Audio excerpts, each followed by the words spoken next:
जो ये शिक्षा देते हैं कि खेलने खाने की अवस्था है, तो वो कभी कृपा करके अनुभव करें कि तुम्हारा कभी खेलने खाने से मन भरा क्या, या किसी का भरा क्या खेलने खाने से। जब तक भगवत चरणारविंद के आसक्त चित्त महापुरुषों का संग नहीं होगा, तब तक ये खेलना खाना बंद नहीं होता।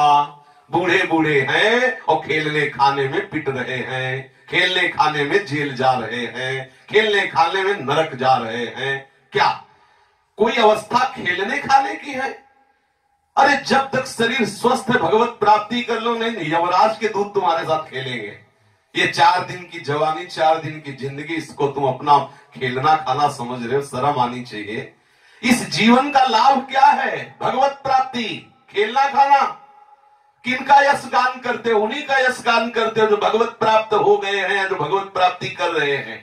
जिन्होंने बाल्यावस्था से भजन नहीं किया, जिंदगी में भजन नहीं कर सकते, प्रपंच करेंगे बाहर में, बाद में बैराग्य भी लेंगे ना, तो बैठ के प्रपंच करेंगे। देख लो, अगर आपने जीवन में कभी भजन, वो जो गृहस्थी में रहा लेकिन भजन परायण रहा है और फिर गृहस्थी का त्याग किया, वो महात्मा ही था, इसलिए वो महात्मा है। पूज्यपाद पंडित गया प्रसाद जी महाराज गृहस्थी से भगवत मार्ग में आए, सचल गिरिराज जी कहे गए। क्यों?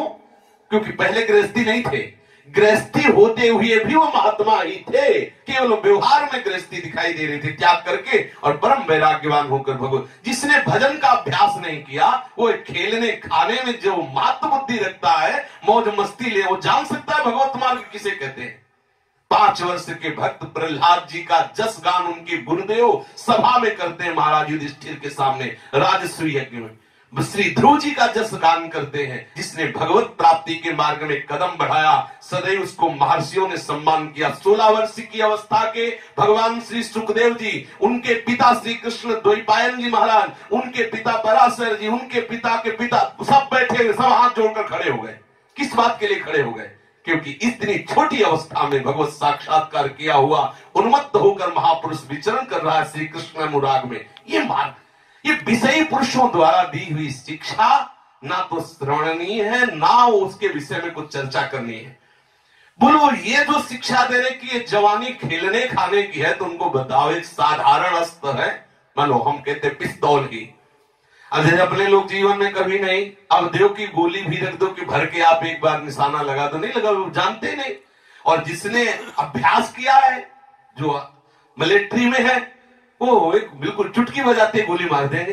अरे साधारण प्रक्रिया में अभ्यास इतना जोर का काम करता है, तुम्हारा मन भगवान में लग जाएगा। जीवन भर विषय भोगे बुढ़ापा, बुढ़ापा वही प्रपंच की बातें करोगे, नाती के साथ। ये जो अंदर राग है, ये बिना भजन के नहीं नष्ट होता। चाहे बाहर से सन्यासी बन जाओ, चाहे वैष्णव बन जाओ, अगर जीवन गृहस्थी में व्यतीत किया और भजन का अभ्यास नहीं किया, तो बैरागी बाहर से बन सकते हो, अंदर से पूरे के पूरे रागी रहोगे। और बाल्यावस्था से यदि भगवान मार्ग में चले, तो ऐसी ठोकरें लगती है कि वो अपने आप सच्चा बैरागी बने ही जाएगा। और भगवान भी कृपाल होते हैं कि जीवन इसने मेरे लिए दे दिया, इसलिए लाडले उस पर कृपा करके उसके चित्त को चुरा लेते हैं। पक्का श्रीमद् भागवत के रचयिता भगवान श्री कृष्ण द्वैपायन जी महाराज श्री प्रहलाद जी के मुखारविंद से जो निकले हुए वचन कह रहे, बाल्यावस्था से यदि भजन का अभ्यास किया जाए तो बहुत शीघ्र भगवत प्राप्ति हो जाती, क्योंकि वो निर्विषय चित्त होने में बहुत सहयोगी होगी अवस्था। अब जो यौवन अवस्था में लगे हुए हैं विषय सेवन में, उनके हृदय में कहीं भगवत भजन की बात आती भी तो भय लगता है। देख लो, ईमानदारी से देख लेना, जो भी सुन रहे हो, भय लगता है कि कैसे मैं इस विषय के बिना रह पाऊंगा, ये भय, मैं जीऊंगा कैसे इस विषय के। और उससे पूछो जिसने बाल्यावस्था से श्री कृष्ण चरणों में अनुराग किया, वो रो रहा है मैं कैसे जीऊं श्री कृष्ण के बिना। बोलो, श्री कृष्ण के साथ खेलना है कि विषयों के साथ खेल रहा है। कितनी अंदर मलिनता भरी हुई कि हम सोचते हैं कि बच्चे विषय खेले तब इनका सुख हो। आंखों में दिखना बंद हो रहा है, चलना मुश्किल हो रहा है और नाना प्रकार के रोगों से ग्रसित हो रहे 14, 16, 18 के बीच के बच्चे। क्यों? क्योंकि इसी खेलने खाने का अभ्यास कराया जा रहा है, जिससे वो भ्रष्ट हो रहे हैं। उनके अंदर न ब्रह्मचर्य है, न मेधा शक्ति रह गई, केवल पशुता, केवल पशुता। माता पिता के साथ कैसा व्यवहार, कैसा समाज के साथ बर्ताव, कैसी चेष्टाएं, ये शिक्षा है। शिक्षा का तात्पर्य होता है अपने इंद्रियों को अधीन करके, चाहे देशभक्ति हो चाहे भगवत भक्ति हो, इन दो में किसी में प्रवीण होकर के लोक रक्षा के लिए या अपने भाव की रक्षा के लिए वो जीवन को अर्पित करे। या तो सूरवीर हो या महान भक्त हो, तभी उस माता की कोख पवित्र होती है। कीड़े मकोड़े की तरह विषयों को भोग कर मर जाना है कोई मनुष्य जन्म का ये हेतु नहीं है, ये लाभ नहीं है।